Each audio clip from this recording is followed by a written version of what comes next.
Try not to test your memory too much, but just to start off, do you have an earliest musical memory from your childhood that maybe was the spark for you getting interested in music? My mother used to catalogue American folk music, and so I have a lot of very early memories of her listening to traditional American folk music and Bob Dylan records and things like that. So I think that was made a big impression on me when I was very small. But we always were listening to vinyl records and then, yeah, I think I was really heavily influenced by Melbourne commercial radio in the 70s and 80s. You've involved yourself in both music and visual art through the years. Growing up, which was the first of those to grab your attention? I wouldn't say either of them were dominant. Any time in my life, I've always had a sort of practice that kind of straddles both, and I'm going back to when I was a child. I was always singing and drawing, and that's how things have developed for me. And I never really had a specific focus from one to the other. I was always really interested in ideas more than, the materials through which they were delivered, I guess. Yeah.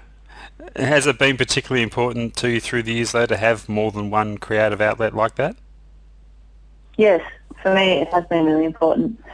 I don't think I would have survived the breakup of my bands and things like that if I hadn't have had another practice that I could be involved in that distracted me from, the frustrations of those times in music. Can they help each other at times? Can being involved in doing a painting, can that help you as a songwriter or vice versa? Absolutely. I'm doing a PhD at the moment actually, which explores interdisciplinarity and the way that ideas can move through mediums. So I'm one of those artists, like many post-punk artists, but also, traditionally from, resistance artistic activity in Paris in the 1800s and things like that to, way back, people were always engaged in a variety of different sort of mediums, I suppose, to express their ideas and feelings about the world, and I'm no different. But yeah, interdisciplinarity is something that interests me enormously. I think that it's a really important feature of contemporary practice generally. In terms of personal satisfaction, can writing a song that expresses exactly what you want to say is the same, give you the same feeling as creating a piece of visual art that achieves the same effect? It's just identical for me. Yeah. I mean, there are different qualities, of course, but, a painting, from song to song, there might be different qualities as well. So, yeah, I see the practices as very similar in terms of the way that they're conceived, like the motivation to sort of undertake that kind of process, I suppose. So I appreciate that they're really different things. I mean, painting's very silent, of course. But, I sort of think that the inspiration to make things is the same. And yeah, I get some sort of satisfaction from undertaking both of those things, from one format to the next. It's a similar kind of process for me anyway. Sure. That's not true for everyone, I think, necessarily. I mean, a lot of people, I think, feel that they're very, very different indeed, and it's just the way that I work, so... I guess musically the first we heard of you was with the Plums. Were there any pre-Plums bands that you could tell us about? Yeah, I was in my brother's band as a backup singer when I was at school. His band was called Stiff. And then I was in a sort of folk band with a guy called Sam Plunkett and many members of the Plums actually in this band called Jack and Beanstalk. Uh-huh. And we played around Melbourne for a bit. I think there's a lot. Our first release was a vinyl record. I don't even have it, but someone has it. And yeah, then that band lasted for a little while, and I started writing my own songs during the course of that band and contributing them to this band. But then I realised that I wanted to perform my own songs, and that's how we came to start the Plums. From there to Deadstar, it was a reasonably quick transition. Can you talk us through that period of time? Yeah, well, the Plums was, I don't know how long we were going, for a few years, and I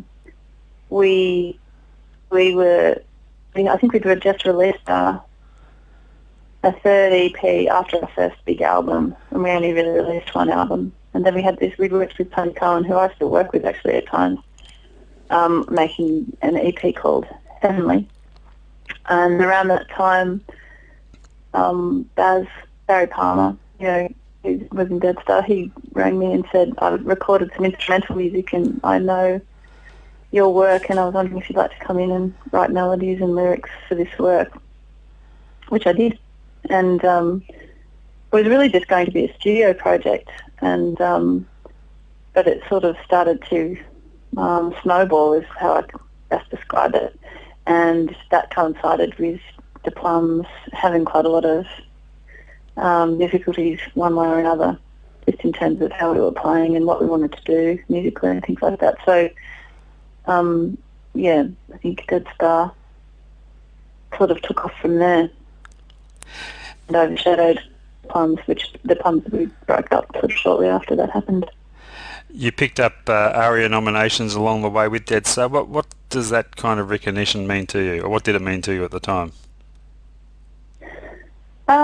Well, I mean, it was significant to me. It still is. I think it's, I'm not sure what I really think about awards, because I know so many artists and I'm familiar with so much work that's not recognised in that way that I value, Yeah. So I do find it kind of, I'm not sure what it means in a critical sense, but I think in general that sort of recognition for artists in any circumstance is welcome, because often what we do is just flying under the radar. It's Australia's not a country that is very big on celebrating what artists do, and so I think getting more of those sorts of kind of moments where artists can be recognised for what they do, the better. But Yep. yeah, I mean, that was fun. I mean, for me, just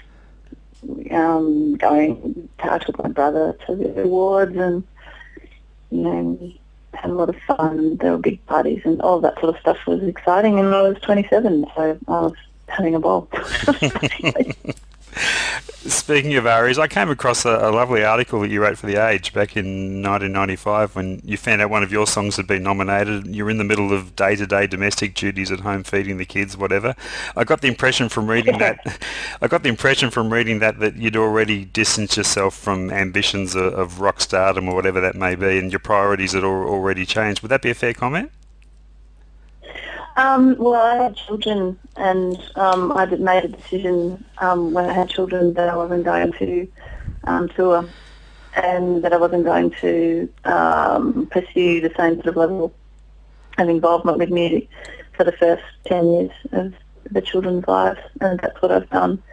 But, I'm about to make a record now, actually. I'm going to the studio in about 4 weeks. So this is a timely interview in that way. But yeah, basically I didn't want to be, one of those others on the road. And yeah, I went back to university and started to write about what I had been doing with music and with painting. I've got a master's degree, and as I just said, I'm in the middle of a postdoc, I'm in the middle of doctoral research about painting and music, so about songwriting. So I did things like I wrote songs for other people. I threw myself into painting exhibitions, which didn't require me to go on tour, and worked on creating a sort of musical sound that I could bring into the future when I was ready to, and that's what I'll be doing soon. Looking back over the Deadstar catalogue, Somewhere Over the Radio is probably the album that many hold most dear to them. Do you look back on it that way as well? I think so, actually, because we worked with Mark Opitz, and also the first two records were made very quickly. very early in the band's life, before the band in a way really had an identity. Even though there's a lot of kind of magical, offhand sort of punk spirit somehow in those first two records by Deadstar, I think that I had less control, and the final record, the one that was more successful, we were working with Mark, which was really a big advantage. But also I had a lot more, I felt that I was able to have a lot more input into that record, and I did. And I think that it's quite a different record from the first two records in that way. I mean, there's a lot of reflective and gentle sort of stuff on that record. I still think it's a really imperfect record. I think most of the Deadstar records are quite imperfect, actually. But, there's some really great songs, and there are some good performances across all of them. But, my favourite performances are on that last record, definitely. The Wikipedia page on Deadstar says it was lack of record company support that pretty much brought the band down. Was that pretty much how it happened?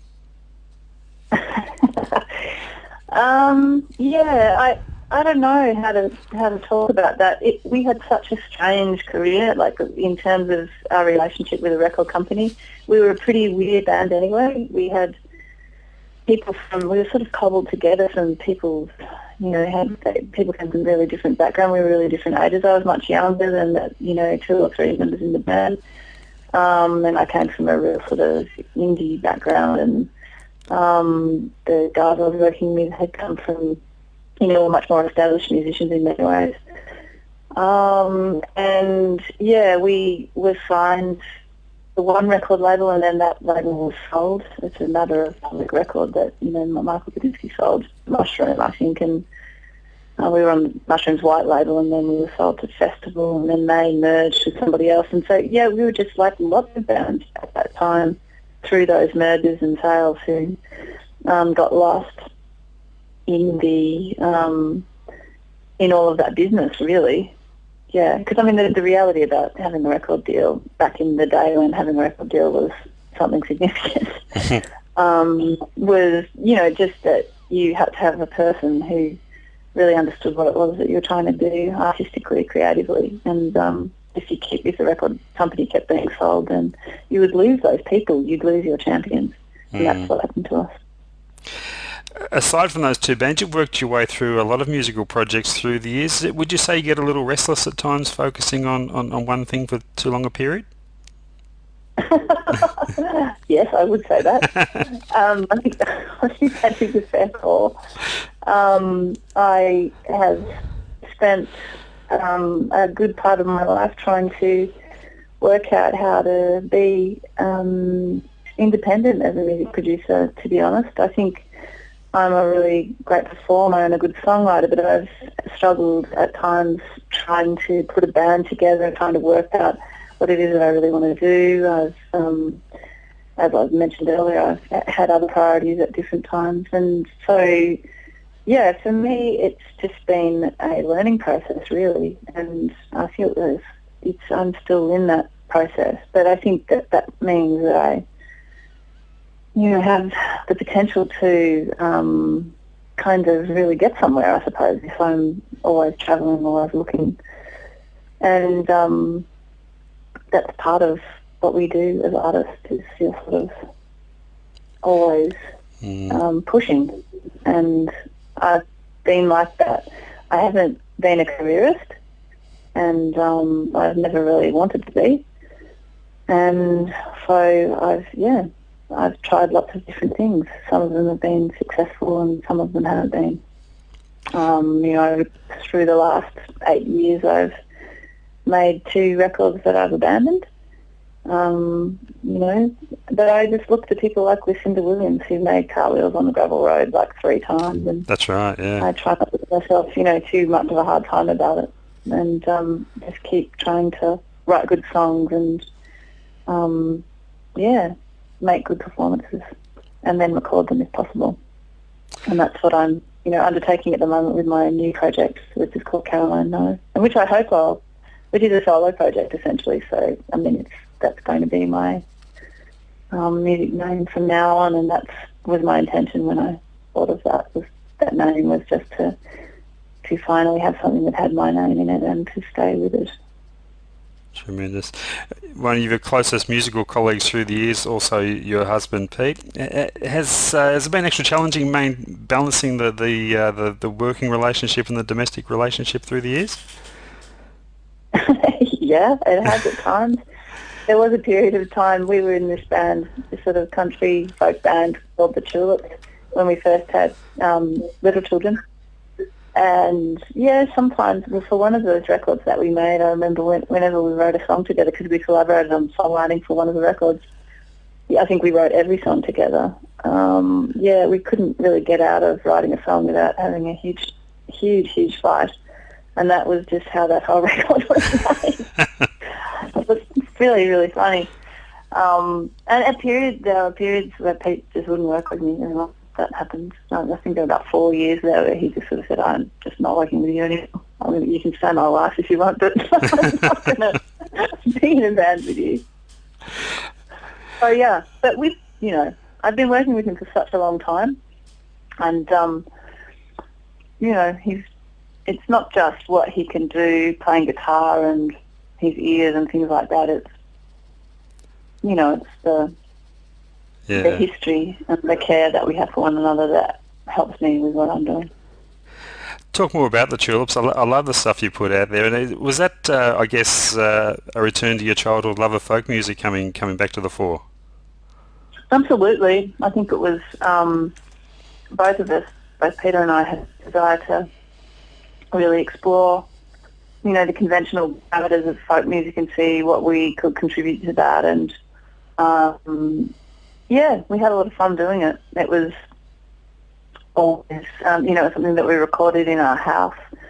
And yeah, I think that we made something that did work within those quite traditional parameters, but was also very bent in the way that, the Velvet Underground is bent or whatever.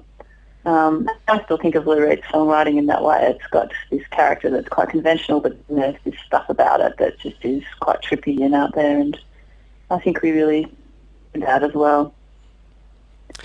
Talk about your songwriting. The method and the procedure, the way you go about writing, has that changed much through the years, or it's still pretty much the same format for you? I sort of have a series of methodologies, so there's lots of different ways that I would write, but I think the predominant way that I write is by fielding, usually it's just by trying to learn new chords, because as a sort of solo songwriter, I work within a limited range of about, 10 or 12 chords or something. I'm such a poor guitarist, I don't really have many chords, and the challenge for me has just been to make as many songs as possible out of this limited range of chords. So I'm always just looking for pretty progressions and beds that sort of have some resonance for me imaginatively, and then I'll usually just spontaneously sort of sing melodies over that, and there'll be certain vowel sounds that emerge. I'll start to form words around those vowel sounds, and then kind of narratives will emerge. And that's usually how I write. Is there much editing involved, or you pretty much find first instincts work best? Is there much what, sorry? Is there much editing involved, or do you pretty much find your first instincts are the best ones? Usually lots of editing, but sometimes it happens that, and lots of writers I'm sure have spoken to you about this, but occasionally totally great songs just arise within 3 minutes, and they're finished and they're done and they're right the way they are. But that does happen to me sometimes, but by far the more common thing is to reduce songs, like that you have quite a lot of information in a song and then you just simplify, which means you're cutting things, or you're just trying to kind of remove all of the sentimentality from a song so that it's not too kind of wet. And those are the sorts of editing things that you do. So there's lots of different ways that songs happen, but editing's always a part of it, I think. Now, I'm sure just as there is a business side to the music industry, I guess there's also a business side to the art world. Which have you found more frustrating to deal with over the years?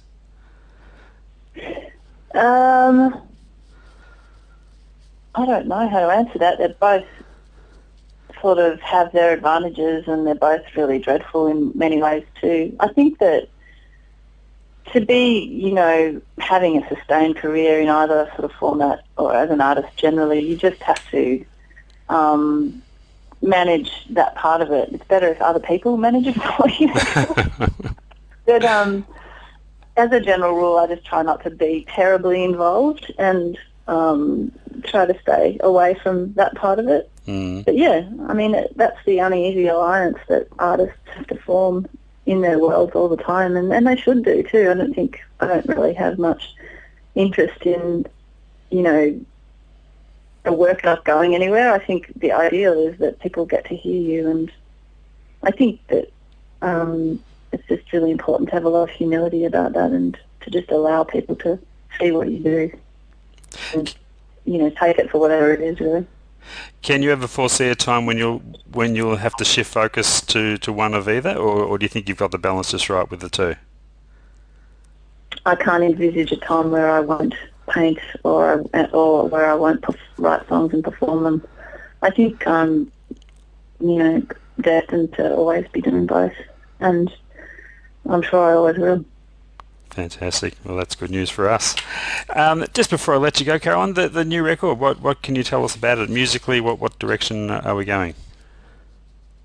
Well, I've got, I think I'm going to be just playing all of the songs on a semi-acoustic electric guitar, and I'll be making the record at my friend Nick Turner's studio, so he is the guitarist from the Dirty Three. In the last 5 years, I've done one co-written and sung on one song for Trend Brothers, which is Jim White and Nick Turner's band. They're from the Dirty Three, that's their sort of sub-band. And then I just worked on Nick Turner's solo record, which is coming out in the USA next year and also here.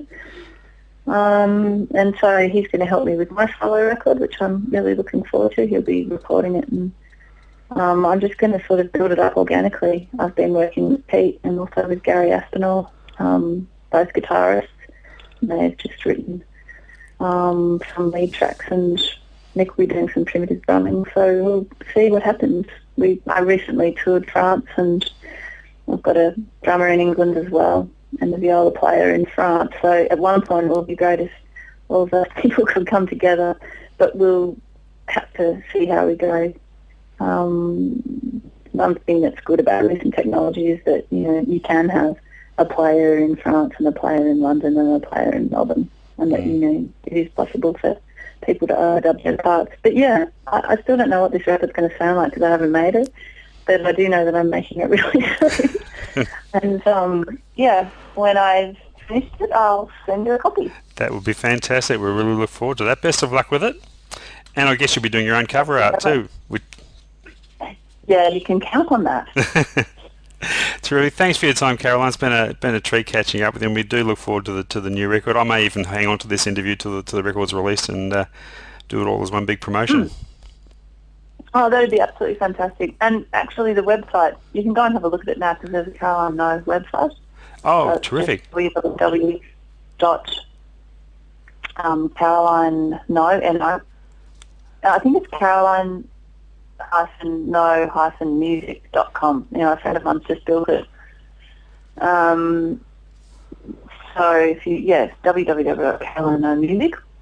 And if you want to have a look at my paintings, you can have a look at www.carolinekennedy-McCracken.com. Will do. I'll do that as soon as I hang up. That'll be fantastic. Well, thank you very much for thinking of me, John. I appreciate it. Thanks, Caroline. All the best. All right, all the best. Bye. Bye-bye.